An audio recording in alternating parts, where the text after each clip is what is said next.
মুর্শিদাবাদের হিংসা নিয়ে সিট গঠনের দাবি জানিয়ে মামলা হয়েছিল সুপ্রিম কোর্টে। সেই মামলার আবেদন ত্রুটিপূর্ণ বলে সোমবার খারিজ করলেন বিচারপতি সূর্যকান্ত। ওই মামলা করেছিলেন আইনজীবী শশাঙ্ক শেখর ঝা। সঠিকভাবে আবেদন করার নির্দেশ দিয়ে বিচারপতি সূর্যকান্ত ওই আইনজীবীর উদ্দেশ্যে মন্তব্য করেন, যার তার বিরুদ্ধে অভিযোগ তুলবেন না, এত তারা কিসের। আরও তথ্য নিয়ে মামলা করার নির্দেশ দেন বিচারপতি সূর্যকান্ত ও বিচারপতি এন.কে. সিং।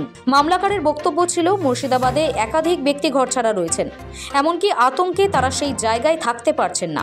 জাতীয় সড়ক অবরুদ্ধ হয়েছে, এমনকি রেল অবরোধেরও ঘটনা ঘটেছে। এই অভিযোগ তুলে আইনজীবী শশাঙ্ক শেখর ঝা মামলা দায়ের করেন। কিন্তু এই যাবতীয় তথ্য তিনি কিসের ওপর ভিত্তি করে দিয়েছেন তা আইনজীবীর কাছে জানতে চায় শীর্ষ আদালত। বিচারপতির প্রশ্ন, কারা মুর্শিদাবাদ এবং পশ্চিমবঙ্গ ছেড়ে অন্য রাজ্যে গিয়ে বাস করছেন, তাদের বিবরণ কোথায়?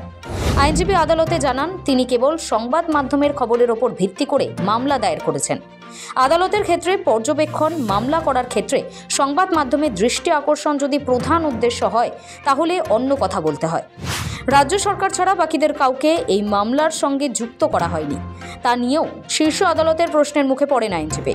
শীর্ষ আদালতের বিচারপতির পর্যবেক্ষণ, গোটা মামলায় রিসার্চের ভীষণ অভাব রয়েছে। সংশোধিত ওয়াকফ আইনের প্রতিবাদে মুর্শিদাবাদে গত 11 ও 12 এপ্রিল হিংসার ঘটনা ঘটে, তাতে 3 জন নিহত হন। ওই ঘটনায় স্পেশাল ইনভেস্টিগেশন টিম গঠন করে শীর্ষ আদালতে তদারকিতে তদন্তের আর্জি জানিয়ে 2টি মামলা হয়। মামলার আবেদনে এও বলা হয়, কী কারণে ওই অশান্তি হলো, রাজ্যের সরকারের কাছে তার কারণ জানতে চাওয়া হোক। মামলাকারী আইনজীবীর উদ্দেশ্যে বিচারপতি বলেন, কী উদ্দেশ্য? খুব তাড়াহুড়ো আছে মনে হচ্ছে। মামলা দায়ের করার ডেকোরাম আইনজীবী জানেন কিনা তা নিয়েও প্রশ্ন করেন বিচারপতি। বিচারপতি সূর্যকান্তর বেঞ্চের প্রশ্ন, কী উদ্দেশ্যে এই মামলা করেছেন, কতদিন ওকালতি করেছেন, কতগুলো জনস্বার্থ মামলা করেছেন। এরপর মামলাকারী নিজেই মামলা প্রত্যাহার করেন। পরবর্তীতে আরও রিসার্চের ভিত্তিতে তিনি মামলা করবেন বলে জানিয়েছেন।